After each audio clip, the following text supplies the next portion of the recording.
Good evening. This is Judy Mario, and this is the World of Book Reviews. And tonight we are talking with Cheryl Green about her new book entitled Surviving to Thriving: How to Overcome Setbacks and Rock Your Life. Did I get it right? You did. Yeah, welcome, Cheryl. Good to have you here. Thank you. Your book is what we consider a self-help book. Is that correct? I prefer the term personal development. Okay. It's in the genre of personal development. And it's a really incredibly interesting book to teach us how to go from just surviving to really thriving in our lives. Cheryl, why did you write this book? Because, 9 years ago, I had the rug ripped out from under me. Let's put it that way. My life was basically turned upside down, and I had to find a way to get through that and to actually make the most out of it. And I think at some point in everybody's life, you're gonna get knocked down. It's going to happen, whether it's job loss or family loss or divorce or disease or whatever it is. Everybody's gonna have that time in their lives that they're gonna need the help. And I did read every self-help book possible when I went through my divorce. And I wanted to be able to deliver that information along with my personal experiences so that people could learn from that and maybe have a slightly easier time with their, I call mine the shot heard around the world. Yeah. But so hopefully people could have an easier time when they're going through their Yeah, because sometimes when we're going through problems, don't we think it's just us? We're all alone. It's nobody else has had this problem, and then we read a book like this and we realize, well, other people have been there too, and here's what she did. Maybe I can do the same. And that's really one of the hallmarks of depression, is that feeling that you're all alone and that there's nobody else that understands you, that there's no hope, and that nobody can help you. And I want people to understand that there's always somebody that's been through your situation, no matter how unique it is. And everybody's felt those same feelings. Doesn't matter what you're going through, the grief and the pain and the emotional experience, it's not unique. Yeah, and I thought it was interesting that you put in the book about the 5 different stages of grief and how to get through each stage, because sometimes we don't even realize we're in grief at the time. We think we're handling life just fine, and yet things are not really making sense, even though they seem to be making sense at the time. The 5 stages of grief, and I mean, I can't take credit for that. That was Elizabeth Kubler-Ross, who talked about how everybody is going to go through the same different experiences while they're experiencing grief. But what I really wanted to say is that you should experience grief, because a lot of times we try and rush through that. We try and get to okay, no, this was a good thing, really. But you can't skip over those steps. You have to feel that pain. You have to feel that loss and that sorrow, because it will stay with you. It's not like you can just skip over to the good parts and everything's hunky-dory. You have to go through that, or you will go through it later on. And so when you feel it and you go through it, that's then when you can heal it. Is that right? And release it.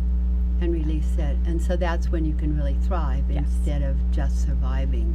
Yeah. And I mean, I've had that experience. I always try to look for the positive in things, and okay, no, it's okay that I lost my job, and oh, this is gonna be good, but I skipped over that.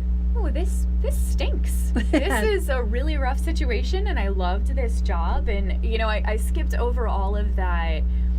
The mourning period. So I had to do it a year later. And if you think it's embarrassing to go through grief when you've just had the kick in the stomach, a year later is really embarrassing. Well, I don't think we should be embarrassed by going through grief. It's a natural thing that we all have in our lives at some time or another, and the sooner we feel those feelings and experience it, the better off we're going to be. We're going to take a short break, and we'll be right back with Cheryl Green and talk to her some more about surviving to thriving. This is Judy Mario. We'll be right back. Are you frustrated and wasting time searching for high-quality education and entertainment and not finding it? Stop wasting your time. We've got your solution. Our 3 dynamic and unique online TV shows provide you with high-quality and easy-to-find content. Everything from business skills and self-development to book and movie reviews and everything in between. At akexpertstv.com, you'll find high-quality experts in their field in one place at no cost to you. Visit www.akexpertstv.com today.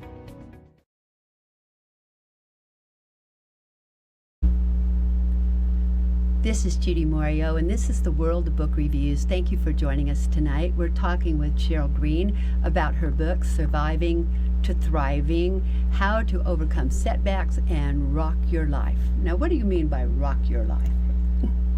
Most of us are just kind of existing. Where I like to talk about comfort zone quicksand. It's that, well, everything's okay. You know, you're in a decent job and you're in a decent relationship, and yeah, you can survive this for the next 40 years until you die. It's fine. But there aren't a lot of people walking around that have that passion, that know that they're doing what they were put on this earth to do, that know they're with that person that they wake up every morning just excited to be with. So I think that's what I meant by rock your life. It's to live the life you want to live, you're meant to live, and it's the fullest expression of yourself.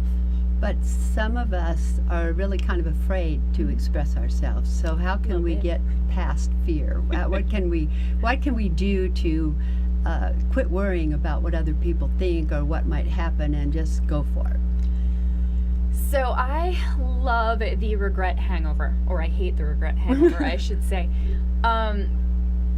There's this feeling when you've passed up on an opportunity, when you've shied away from doing something because you're too scared. There's that feeling the next morning, and I think I talk about it in the book, I'm not really sure. And one day I'm going to say this name and this guy's going to pop out of the woodwork. When I was about 14, I was in chorus and we did this like exchange trip with another school. And there was this guy, Alex Birnbaum. And I was so shy and I had no self-esteem and I didn't go up and talk to him.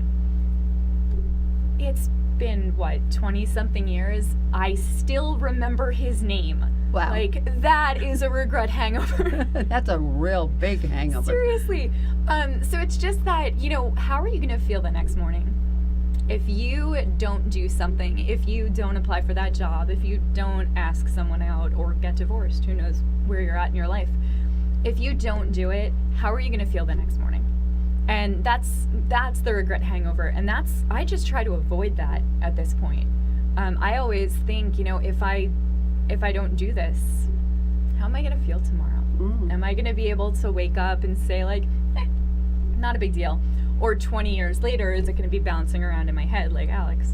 So I think that's it. I mean, you just do it.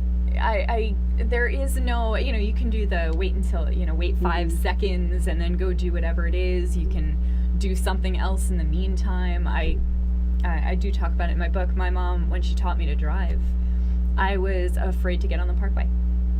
And she said, okay, you don't have to do that. Great, I got out of this, it's perfect. And then the next day we went driving and she said, okay, now you have to get on the parkway. So, I mean, there's those little tricks to get over it, but mostly it's just go do it, because how are you going to feel if you don't? Yeah. And you might never have gotten on that parkway if she didn't make you do it the next day. And I have many friends who have never gotten on the parkway. Me too. Isn't that amazing? So, I have girlfriends that actually will drive from the north end of town all the way to the southeast end of town where I live and never get on the freeway once. Mm-hmm. They use the surface streets. Yeah. I'm just fascinated by that. They say, oh, I'm afraid to get on the freeway. And it makes me wonder what else they're afraid of in life, because getting on the freeway is not near as tough as getting on an airplane and going to the other side of the world or something. Absolutely. But it's amazing what we do to ourselves that we allow the fear to take over. And sometimes we sabotage ourselves as well. We're going to talk about some of that when we come back. We'll be back in just a few minutes with Cheryl Green and her wonderful book. And so if you'll join us back, we'll be more than happy to share some more great ideas from Cheryl's book. Hi, I'm Jamie Lee Metz, CEO and founder of Skin Fitness here in Las Vegas. We've been serving Las Vegas for over 17 years. We're proud to announce we just won 2017 Spa of the Year by Image International. That's the skincare company of the Miss Universe pageant. We offer exclusive treatments like our Time Eraser facial, which uses multiple modalities and literally erases time. Our Pore Purge, which is the ultimate in hygiene, and our Fire and Ice facial, which literally removes and soothes the skin at the same time. Come see us at our new location here in Village Square. We look forward to seeing you soon.